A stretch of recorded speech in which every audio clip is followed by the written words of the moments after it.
We have got a really, really special 2 weeks for you guys.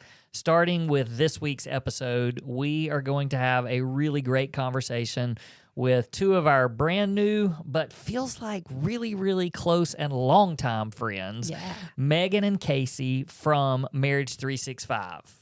So we are really excited to kick off this week with just some information about their ministry, Marriage365, but also a huge, exciting announcement that's coming out this week with the launch of their brand new book. Yeah, we're so excited to have them, and I think you guys are really going to enjoy listening to them and hearing their hearts and what God has called them to do over the next couple of weeks. Yeah, the reason why it's the next couple of weeks is because we talked quite a bit long, and so we decided to just split it up. We're going to give you guys the first part today, and then next week we'll wrap it up with some really great questions that we asked them about marriages.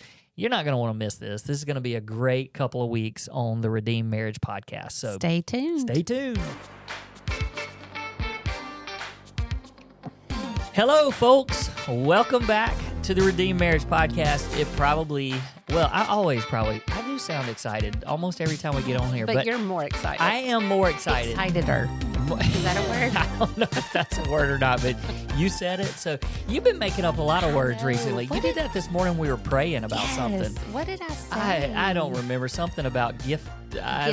I don't even remember. I don't either. It was bad. But the reason why we're so excited is because we have a very special podcast episode today. We are actually going to be visiting with our friends Meygan and Casey from Marriage365. Yay! Yes, so yeah, there it is. So we want to say welcome to you guys. And I want to say, so this is, God ordains all of this, and we know that, but we got a chance to meet Meygan and Casey just a few weeks ago. We were at the Marriage Collective over at WinShape, and, we actually, and we told them this later, we've been following them because we're big fans of them. Absolutely. And so we've been following them, and we check them out on social media and all that kind of good stuff. And then we got to meet them, and we were like, this is so cool. Mm-hmm. And we had so much in common because they're a little crazy, like we're a little crazy. Yep. And so then we found out that when we were going on our big double date that we promoted all summer and had the contest, we were going to their neck of the woods in Southern California. And so the greatest experience, they came and picked us up from our hotel. We went and hung out, had our own double date with them, and it was a blast. And through all that, we started realizing how much we had in common, and we've just fallen in love with this couple, and now we text all the time, and we wish we didn't live thousands and thousands of miles apart. But well, it's probably best that we do because we found out that we are all exceedingly competitive. That is so true. Oh, yes. So just a little game of basketball and skee ball proved that. Yeah, it sure did. There were some words exchanged. It was, it was. And for everyone listening, Rusty ended up being the winner, the champion, and he beat us all. That's gonna be the clip. We're gonna have that as a clip this week in social media, and just play it over and over and over. Is the champion. I love it. Rusty is the champion. Yeah, just go ahead. You can just say Rusty's the GOAT, the greatest of all. Just go ahead if you want to. I'm just kidding. All okay, right. ready? We'll say it together. Okay, go. Rusty's the GOAT. Yes. What you can't see is the nonverbal eye roll, though.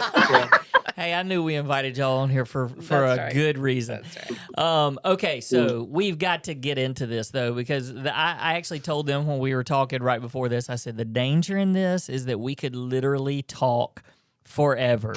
And so we want to be respectful of our listeners' time and respectful of you guys.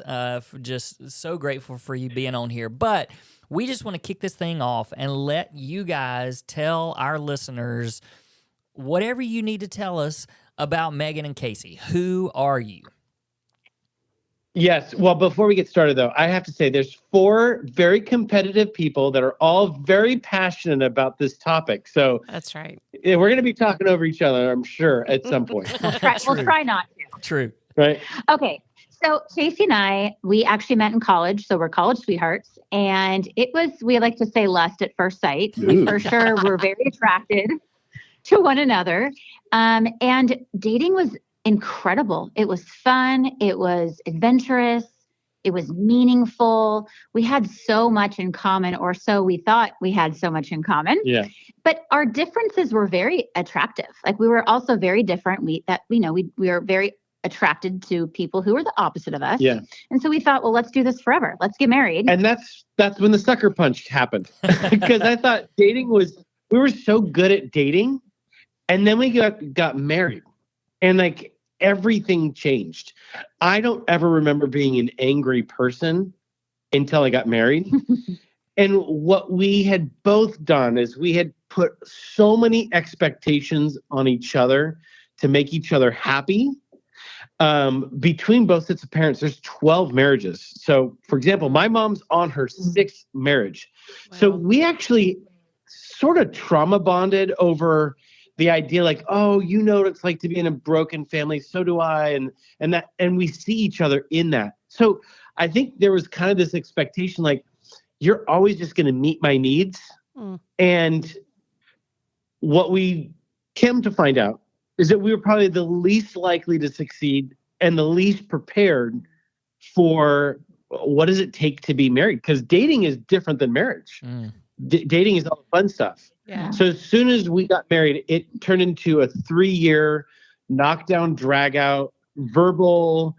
I'm sure a couple things got thrown around the house of just angry outbursts at each other. And we literally, like, character assassinations, critical words, shaming. We like broke all the rules out there. Yeah. Yeah. And I like to tell people, like, there's couples who kind of still love each other and they're committed, but that wasn't us. I mean, we didn't even love each other.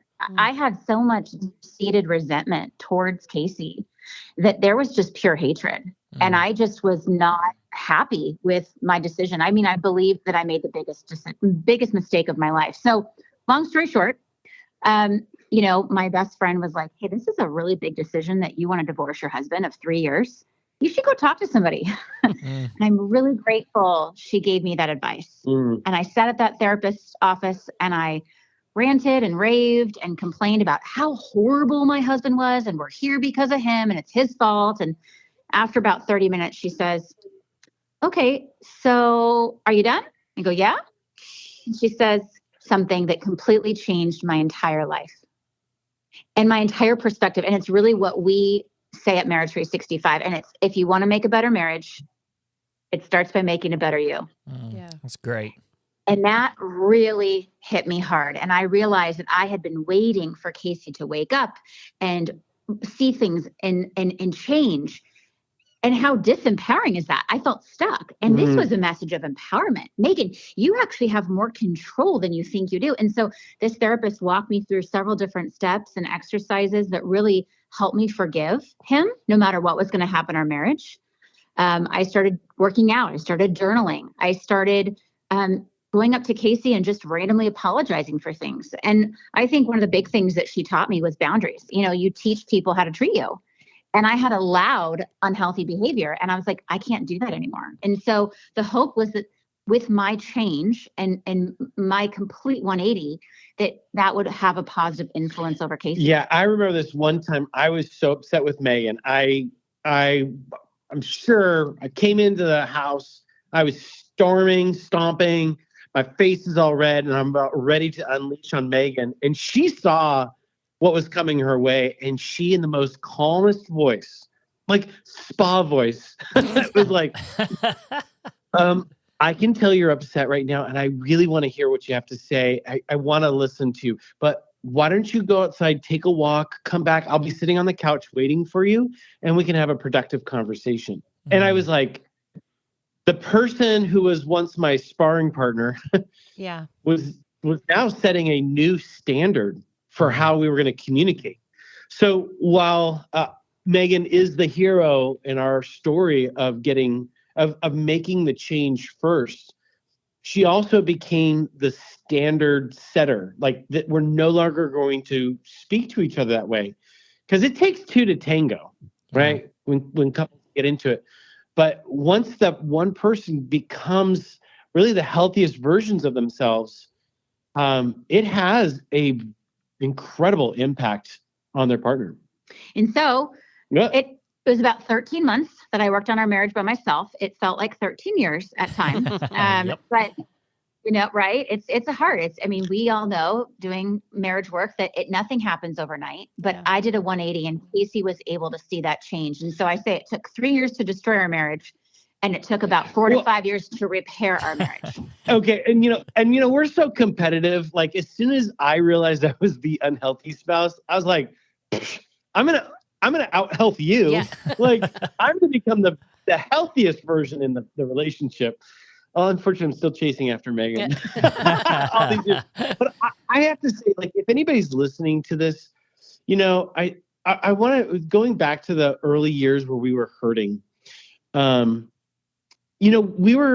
was a volunteer youth pastor, and we were in a really unhealthy church setting where, when we were at our worst, guys, listen, I'd go on Wednesday night, teach kids Bible study, lead them in worship, and come home and cuss Meygan out.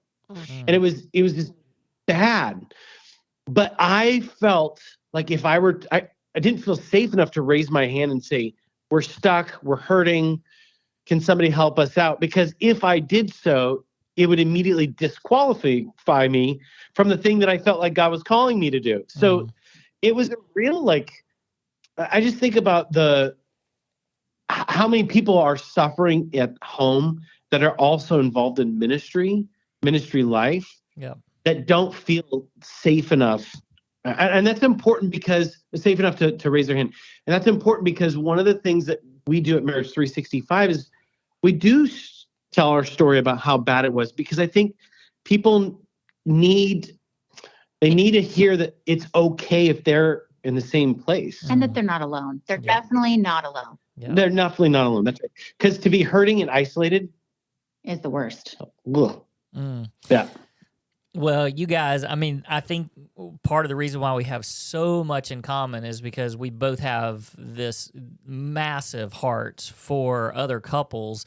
And like you guys talking about how you're so, you just throw your story out there and you're like, we really screwed this thing up for so long. And obviously people listening to this know our story of how bad we got things wrong and in a marriage crisis that was different from what you guys experienced, but still it made us become so passionate about. I love what one of you said, where you said, just ask for help. And I think Meygan, you were saying one of your friends suggested, before you do this, go ask for help. And that's, I know that's y'all's message. That's our message. It's, hey, don't get too far into this thing and go ask for help, whether it's us, y'all, somebody else that but your marriage is worth it. And so I love what you guys have done, though, with your story. And now you've kind of created this amazing, incredible ministry to other couples. And you guys have so much stuff going on. You have this incredible app that has thousands of subscribers. You have this amazing social media platform that's absolutely hilarious, that has, 500,000 or more followers, and you've got so many cool things going on. I want you guys to just tell our listeners about your ministry. So what is Marriage365, and what all do you guys have to offer marriages? I just want to say real quick before Meygan will tell you more about that, but I just find the divine irony and humor of God to be really rich when it comes to the fact that Meygan and I would be doing anything related to marriage, because we felt like we were the worst at it. But isn't that the beauty behind God, is like, let's pick the worst at marriage and the least likely to succeed to actually be leading others. And the most stubborn. And the most stubborn. And the most competitive. But, that's right. But isn't that the theme through the entire Bible? I mean, he takes Exactly. those who are least qualified, those who are, I mean, just, it's like, really him or really her? Yeah. And so, I feel that. It's the messy people. I mean, the Old Testament is just filled with messy and imperfect people. That's right. But Of which I am chief. Yes. Yes. yeah, so really, Casey and I mean, there's a lot, of course, there's a huge, bigger God story behind starting Marriage 365. But in a nutshell, what we really think about is, what do young Casey and Meygan need? I wish we had a resource when we were newlyweds, like the resources that we've created, because I don't think that the therapy model is always the ideal model for most people. Marriage therapy in general has a very low success rate, and you're very fortunate to find a really solid therapist. And so, we wake up every day and we think, what are next steps for someone who feels lost? What are quick fixes or quick wins? What would be motivating for someone to say, okay, I'm willing to spend 15 minutes on my marriage today because that's all I have. And so we've always tried to be innovators in the marriage space and use technology. And we've been online from day one. And I remember, you guys, in the very beginning, other people doing marriage work going, oh, online, you guys, marriage stuff needs to be in person. And I just remember, actually getting very defensive, and it kind of hurt my feelings. But then I also remember God's calling to go, no, because that's where the world's going. And we're going to use you, Casey and Meygan, to do this. And so, I think that the reason why so many people are drawn to Marriage 365, it's not necessarily Casey and Meygan. It's more of, I think, our approach to it.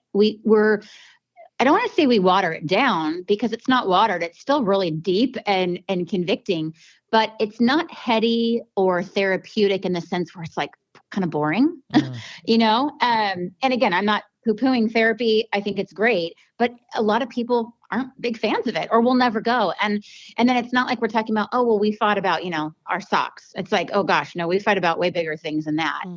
And so, we do this every single day, and we love waking up and helping couples find solutions to their problems. Yeah. I feel like, again, going back to the avatar of poor little Casey and Meygan, they're totally like walked into marriage blind. Casey's laughing at Meygan for going to therapy. Any books that she tried to get for him, he threw away. Like, he absolutely zero emotional intelligence. And I think that's the level that we start at, to really draw people in. But ultimately, over all this, God's Spirit. It's the Spirit of God that's moving through us, that's helping bring these tools. I like to say that everything that we talk about has been stolen and ripped straight from the book of Proverbs, because that's real practical wisdom. I've been in church life 40 years. Yeah, we both were raised in the church. Yeah. And I was always told you need to apologize. But no one ever taught me how to. Or like, it is important for you to forgive. Oh, I can quote all the scriptures about forgiveness, but no one ever told me, well, how do you forgive? Okay. You can't just wave a magic wand and go, bloop. Or how do you forgive someone that you have so much hatred and resentment towards? Yeah. Oh, I mean, that's what my big struggle was all these things sound wonderful. How do you communicate? Meygan, you just need to communicate. Okay, but I hate this guy. How do you communicate with someone that you do feel like is your enemy in that moment? And so we really try hard to break it down and give next steps to couples. That's good. That is good. Can y'all tell us, the real nuts and bolts of your ministry, as far as what do you guys, the resources, what are you pushing out there to people? And then after that, we'll get into the big thing that's happening this week. Yeah, well, so it's been an interesting journey for us. I would say when we first got the call from God that this is what we wanted to do, we thought, oh, cool. We were at church, so we thought we'd do something in the church ministry and stuff. But God was really clear about actually going to people that are not going to church. And how do we bring kingdom wisdom, godly truths in a way that is palatable to someone who's maybe not going to church, or maybe the wife goes to church and the husband doesn't. So I would say because of that, I can't just throw a scripture out there and say, well, this is what God's word says. Yeah. Because we have to start from a different place. We have to be really, really practical in nature. So the tools that we've created are very much so like you grab it and it's like very tactical. Yeah. And our number one thing that we do is our app, which I know you mentioned earlier. So it's the Marriage365 app, and we have hundreds, almost thousands of videos, courses, worksheets, date ideas, interviews with experts, people who have gone through things in life and have shared. So it's kind of nice because it's right on your phone, which we all know we're all on all the time. And you can do something that's 3 minutes long, and you could do something that's an hour long. Yeah. It's pretty cool. So that's our number one resource we have. And then, we host marriage retreats. Those are actually really fun. We've got a big one in October 2025. And I hope you guys can fly out because it's in Southern California. Sunny Southern California. Yes. And yes. And we offer coaching and intensives. But yes, there is a pretty big and exciting announcement happening this week. Yeah. Yes. We were approached by Penguin Random House after, we first self-published our book in 2018, 365 Connecting Questions for Couples.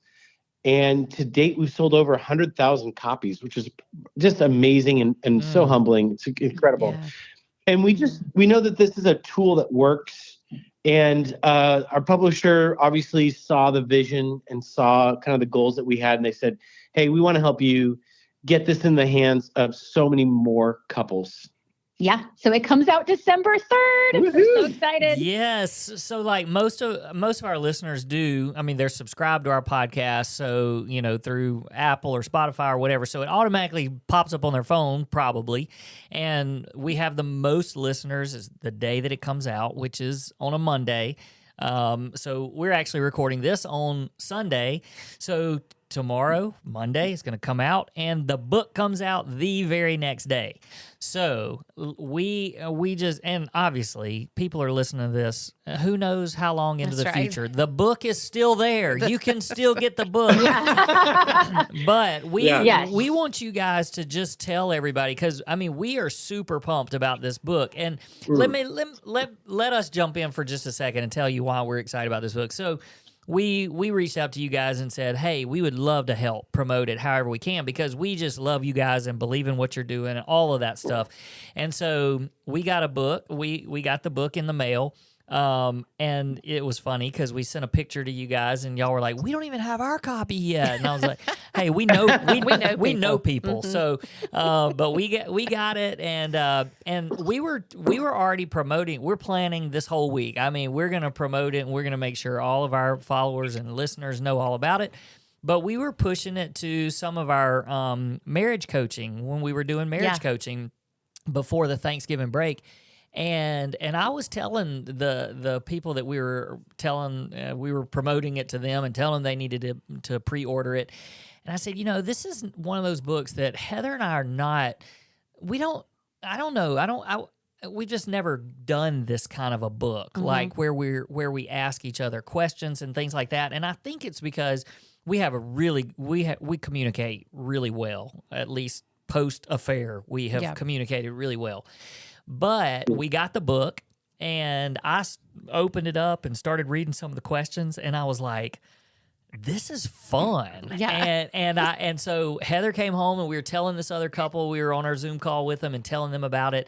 And I said, yeah, I mean, Heather and I haven't really talked about it yet, but I said, I really hope she wants to do it. And she said, oh, I've already looked at some of the questions and I'm excited. We're going to do it. We're going to go through it the whole year next year. So anyway, if you guys want to tell a little bit about it, now that we've said why we're excited about it, you guys can tell how people can find it, what the whole purpose of it is, and let's get everybody pumped up about this book. Absolutely. So we'll make sure that we give you guys the direct link to Amazon. That's probably the easiest way to buy it because it's not going to be at Target, Walmart, Barnes & Noble, all the bookstores. But really the idea came from, for years, you guys, Casey would ask me the same boring question. How was your day? Yeah. How was work? How are the kids? What's for dinner? Can we have sex? Like just right? Like over and over and over again. And I'm like, man, we used to have the best conversations.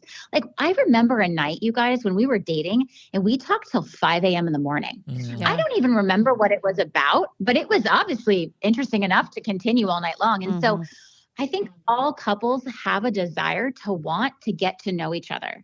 And Casey met me when I was 18 and now I'm in my 40s. I'm a very different person than when I was 18 years old. Hotter. So, you know, Did he say hotter? He said hotter, like Okay. hotter. Like he thinks I'm I hotter got it. now, which hey, Yes, I'll take it. That's it. 2 kids later, right on. That's right. That's right. But you know, yeah. And so I think also another thing that Casey and I've realized is after a long day of work or with the children, again, the desire is there to want to have these conversations, but we're tired, we're busy. And so it's hard to kind of think of on the spot a question to ask your spouse other than, hey, babe, how was your day? What's for dinner? Again. And so that's really where this book idea came from. Yeah. And it's a vision that says how we communicate with each other is what connects us. And if couples are in very transactional relationships, we're just talking about kids, who's doing what, bills, projects, the connection will feel very shallow. And very, again, transactional. In people that live constantly like that can sometimes feel like they're just living like a roommate and they're co-parenting. So what we see a lot of couples fall into is boredom. They're bored with their spouse. They don't know how to ask great questions. And let me just say, even though we wrote this book, throughout the week, we use this book. If you see us on a date night, you will see us with this book because even in that moment, I'm still not going to come up with great questions if I've been, a full day of meetings or, making decisions. Decision fatigue is a real thing. The mental load of mothers is a real thing. So the book is a kind of a one of a kind. It's a tool to get the conversation started, to go deeper than just, how was your day? How was your day? Yeah. And I think you guys, there's a real reason why husbands are drawn to this, because oftentimes marriage books and marriage authors really gear their books towards females. 90% of marriage book purchasers are female. 90%. Wow. And that really bothered Casey and I from day one. Yeah, where's the boys, huh? Yeah. If you're married to a man, don't you want your man to either read the book or at least be open to hearing about the book? And so oftentimes men are very turned off by marriage books. Yeah. And again, that's because they're geared towards women. And so we really wanted to create a book that was also geared for both men and women. And I think that that's where the power is, because if both are on board, imagine what kind of conversations these couples will have. Yeah, you don't have to be an emotional genius. You just open up to the question of the day, ask it, and then couples can find themselves in hours of conversations. And I think the other thing that's interesting about having an external prompt, so couples have to be talking about their sex. They have to be talking about money. They have to talk about boundaries. But if you bring that question up, whether it's on a date night or on a road trip, I think what happens is people start to go, well, what's the question behind the question? Yeah. Like, what's the motive? Like, why are you asking that question? Okay, let me actually give you an example. This is a question in the book. Do you think that your parents and family show you respect? Why or why not? If I went and asked that to Casey, and his family is pretty dramatic, instantly he could get triggered to be like, wait, what do you mean by that? Did you see them disrespect me? Are they gossiping about me? Or defensive. But get defensive about it. Yeah. And so what we tell people is if you open the book and ask a question, blame Casey and Meygan. It's just a question of the day, babe. It wasn't us. And so, there's just such a variety of questions, fun questions. There's more serious questions. There's questions that don't even have anything to do with your marriage. Here's a great question. Do you ever feel guilty for spending time on yourself, and why? I mean, that's just a self-care question that has nothing to do with your marriage, right? Yeah. Megan's gonna go check into the spa right now. Yeah. Well, this is the thing that I really love about the book. We got the sneak peek, so we were able to kind of cheat a little bit and check things out. I love the way that it's set up because I think that you guys that are listening, you've heard them say there's a question of the day. So there's 365 questions, obviously, the name of the book. And so there's 365 questions, and there is a question for every day. But then there's also where they're divided up into topics where you can go and you can look and say, oh, well, here's questions about communication, or here's questions about sex, and there's ways that you can find specific questions. Right. But like I think that the listeners sometimes, and I'm glad that you shared, Megan, I'm glad that you shared a couple of examples, because I was going to share one as well, because I think that people are like, okay, well, like, what are these questions? Like, how is this going to be, different from, and I'll tell you what grabbed my attention. It may be the very first question, I don't remember, it's one of the first couple of questions, but it says, tell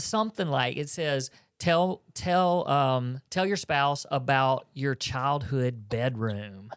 And I thought that was such a great question, because Heather and I were high school sweethearts. But like to tell her about what my room was like that's got the nostalgia part of it, but it's got the deep, like, hey, this is what I was like as a kid. And there's just so much more to that question, and it's fun. It's so fun. And so, I don't know, that one by itself hooked me, and I was like, oh, this is great. We've got to make sure that we do this. So I just want the listeners out there to know, these are not just your basic financial questions or sex questions or communication questions. There are some of those in there, but there's just a lot of fun questions. So, I love each question was really inspired. Like, what would spark a good conversation? And the number one way to actually build emotional intimacy in relationships is by asking an open-ended question. Because you think about, there's this idea of being curious, right? Curiosity about each other. And what that shows to the other partner without communicating is that I desire you. I would desire to know you. And we all want to be desired, right? It's also about this idea of being intentional. Like, I'm going to use this tool. We're going to create some space and time where we're going to ask each other questions. And I'm going to stop talking, and I'm actually going to listen and learn and grow and discover new things about you. But I will say that over the years, we've seen like a couple really powerful things happen. Like, this book has been picked up by dating couples that like want to get to know, like, am I really with the right person? Like, I want to ask good questions. Or if you're engaged, right? Like, I really want to prepare us for the future. So these questions get conversations started to set the right expectations. But on the total opposite side, we've had hurting couples pick up this book. And I actually think about when Megan and I were hurting. I wish I had some sort of prompt like the bedroom conversation that got Megan and I talking, not about our pain. Yeah. And it still felt like, even though we were hurting, I feel close to you. I feel like I'm discovering new things about you. And that right there can spark desire for each other again, even. Casey, I love that so much, because we do talk to so many couples that just feel like they're stuck in this rut, especially if there's been betrayal. A lot of people are connected to our story because they've been through some type of infidelity or trust issues, betrayal, and they get stuck to where every conversation goes back to the hurt and the pain. Yeah. And just to hear you say, like, this gives you something new and a way to connect with your spouse that's not looking through the lens of betrayal every single time. That's good. So, yeah, I love that. Such a good point. Okay, I want you guys to tell our listeners. So today, if they're listening the day this podcast comes out, it's Monday. So it's still time that you can pre-order. And then obviously the book comes out on Tuesday, so that's December the 3rd. and it'll be available forever. So tell our listeners how to order it today if they want to pre-order, how to order it starting tomorrow. Just let's get it in their hands. Yes. Okay. Head to marriage365books.com. That's plural. And if you actually pre-order December 2nd, the last day, you get $348 worth of free goodies. Yes. Delivered directly to your email. So that is like the enticement. And if you go through Amazon, you're still going to get it on December 3rd or 4th. You're just getting the freebies. And then starting December 3rd, you can go to marriage365.com, marriage365books.com, or of course, just go to Amazon and click in Marriage 365, and that book will pop right up. Okay, so to get the free goodies, they need to order today, December 2nd, right? Correct. Okay, correct. Cool. Yes. At marriage365books.com. We've got a bonus video, an extra month of questions. The beat bedroom boredom. Yes. Oh yeah. Because who wants to be bored in the bedroom? Nobody. For real. I can't believe y'all didn't ask us to write that section. Oh, hey, maybe for our future book, we'll have to write it with us. Well, we want everybody to go today and order your copy of Marriage 365's brand new book. We're going to put the link in our show notes. We're also going to be promoting it all week. We want you to have your copy, and we want you to order it today. Hey, we hope that you have enjoyed this first part of our conversation with Meygan and Casey. And we're going to make you wait a little bit, and we're going to pick up with the second part of our interview where we ask them some really cool questions about marriage next week on the Redeemed Marriage Podcast.